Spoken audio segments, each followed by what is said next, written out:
নমস্কার বন্ধুরা, টুসি সেসেলে সবাইকে স্বাগত জানাই।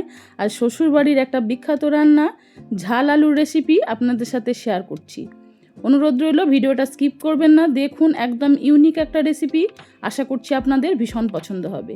শাশুড়ি মায়ের কাছে শেখা এই রেসিপি আজ আপনাদের সাথে শেয়ার করলাম। খুব সহজ আর সাধারণ একটা রেসিপি, খেতে কিন্তু অসাধারণ। এখানে নিয়েছি দেখুন 8 পিস আলু। আলু যদি খুব ছোট্ট ছোট সাইজের হয় সেক্ষেত্রে কিন্তু রেসিপির টেস্ট সবচেয়ে বেশি ভালো হবে, কিন্তু অত ছোট আলু তো নেই আমাদের ঘরে। তো চাষের আলু থাকতো আগে, একদম ছোট ছোট 2 পিস করে কাটলেই আলুটা খাওয়া যেত। সেরকম আলু হলে কিন্তু এই রেসিপির টেস্ট সব থেকে বেশি ভালো হবে।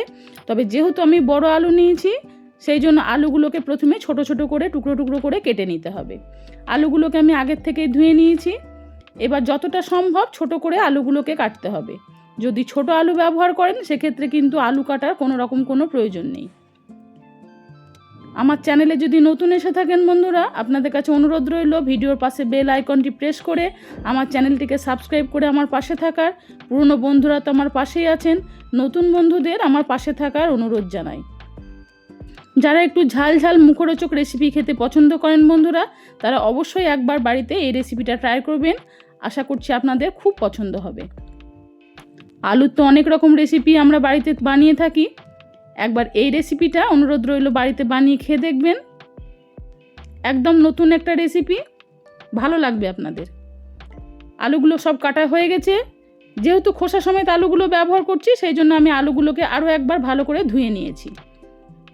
এবারে দেখুন শিলনোড়া নিয়েছি, শিলনোড়াতে আলুগুলোকে থেঁতো করে নিতে হবে। যেহেতু বড় আলু করে নিয়েছিলাম সেই জন্য ছোট ছোট করে কেটে নিয়েছি, এতে কিন্তু থেঁতো করতে সুবিধা হবে।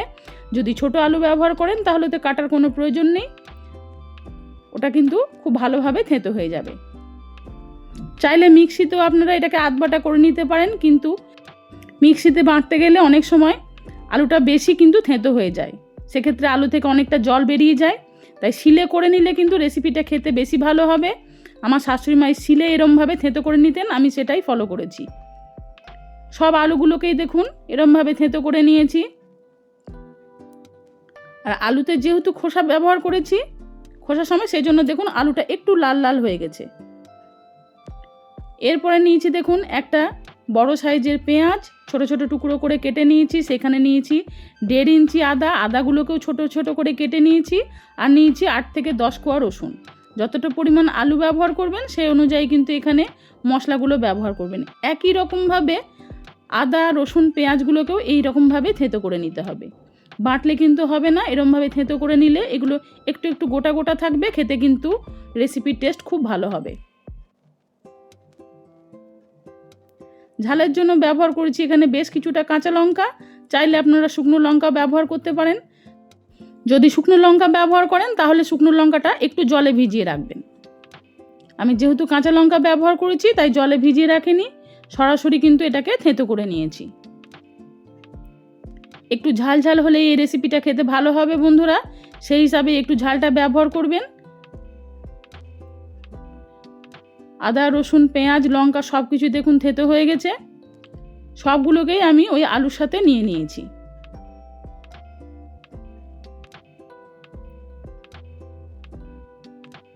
এরপরে আলুর মধ্যে দেখুন আমি আগে থেকেই রেসিপি তৈরি করার আগে লবণ হলুদ আর একটু কাশ্মীরি লঙ্কার গুঁড়ো মাখিয়ে নিয়েছি বন্ধুরা, কিন্তু সেটা দেখানো হয়নি আপনাদের কাছে, ক্যামেরাটা অফ ছিল।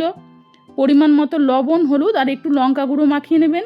লঙ্কা গুঁড়োটা কাশ্মীরি লঙ্কা গুঁড়োটা এই কারণেই বলছি মাখিয়ে নিতে, কারণ খোসা সমেত আলু ব্যবহার করেছি, আলুটা রেসিপি কিন্তু একটু কালো কালো হয়ে যায়। কাশ্মীরি লঙ্কা গুঁড়োটা দিলে কিন্তু রান্নাটা ততটা কালো লাগবে না, দেখতে সুন্দর হবে। কড়াইতে পরিমাণ মতো তেল দিয়ে তেলটা গরম করে নিয়ে এবারে আলু থেঁতোটা দিয়ে দিয়েছি। অবশ্যই সর্ষের তেলে এই রেসিপি তৈরি করবেন, আর আজকের এই রেসিপিতে তেলের পরিমাণ একটু বেশি লাগে। 3-4 মিনিট এরকমভাবে উল্টে পাল্টে দেখুন আলুটাকে নেড়ে দিয়েছি। তারপর ভালো করে আলুটাকে চারিদিকে একটু ছড়িয়ে দিতে হবে, যেন আলুর একটা পিঠ খুব ভালোভাবে লালচে একটা রং ধরে। 2 মিনিট 3 মিনিট অন্তর অন্তর এরকমভাবে আলুটার একটা পিঠ করে উল্টে দিতে হবে। আর কড়াইয়ের গায়ে দেখুন লেগে লেগে যাবে, আর সেগুলো কিন্তু ভালো করে চেঁচে তুলে দিতে হবে। পোড়া পোড়া অংশগুলো কিন্তু খেতে বেশি ভালো লাগবে। আপনারা চাইলে ননস্টিকেও এই রেসিপিটা করে নিতে পারেন, সেক্ষেত্রে কিন্তু এই পোড়া পোড়া ভাবটা আলুর কিন্তু আসবে না বন্ধুরা। সেই জন্য অ্যালুমিনিয়াম কড়াই বা লোহার কড়াই আপনারা করে নিতে পারেন, সেক্ষেত্রে কিন্তু রেসিপিটা খেতে অনেক বেশি টেস্টি হবে। আর মাঝে মাঝে এরকমভাবে চামচে করে তেল ছড়িয়ে দিতে হবে চারিদিকে, 2 মিনিট 4 মিনিট অন্তর অন্তর আবার একটু করে উল্টে দিতে হবে। আর কড়াইয়ের গায়ে যেগুলো লেগে থাকবে সেগুলো কিন্তু এরকমভাবে খুন্তি দিয়ে চেঁচে তুলে দিতে হবে। অপূর্ব স্বাদ হয় বন্ধুরা। যদি না বানিয়ে থাকেন কখনো এই রেসিপি, অবশ্যই একবার বাড়িতে বানিয়ে খেয়ে দেখবেন, আপনাদের ভীষণ ভালো লাগবে। আবারও একটু করে দেখুন তেল ছড়িয়ে দিয়েছি।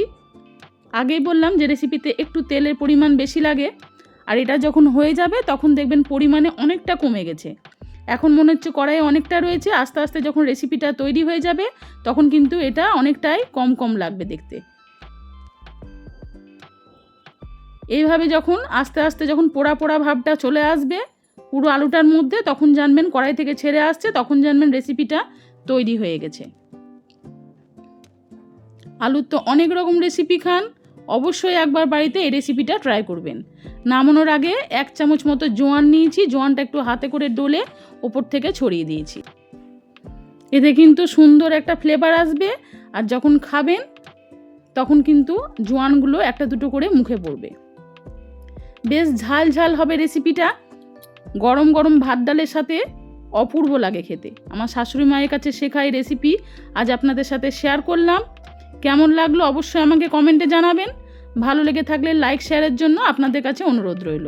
নিজেদের প্রিয়জন বন্ধুবান্ধবদের কাছে রেসিপিটি শেয়ার করে দিয়ে তাদের দেখার সুযোগ করে দিন। দেখুন কড়াই থেকে একদম ছেড়ে এসছে। এবার গ্যাস ওভেন বন্ধ করে দিয়ে আমি এটাকে একটা প্লেটে তুলে নিয়েছি। দেখুন দেখতে কতটা সুন্দর হয়েছে। যেহেতু খোসা সমেত ব্যবহার করেছি আলুটা, আর খোসা সমেতই ব্যবহার করতে হবে এই রেসিপিতে, সেই জন্য সামান্য একটু হালকা কালচে রং এসছে, কিন্তু খেতে বন্ধুরা অসাধারণ। আজ আসি, ফিরে আসবো অন্যদিন অন্য কোনো নতুন পর্বে নতুন কোনো রেসিপির সাথে। সবাই ভালো থাকুন, নমস্কার।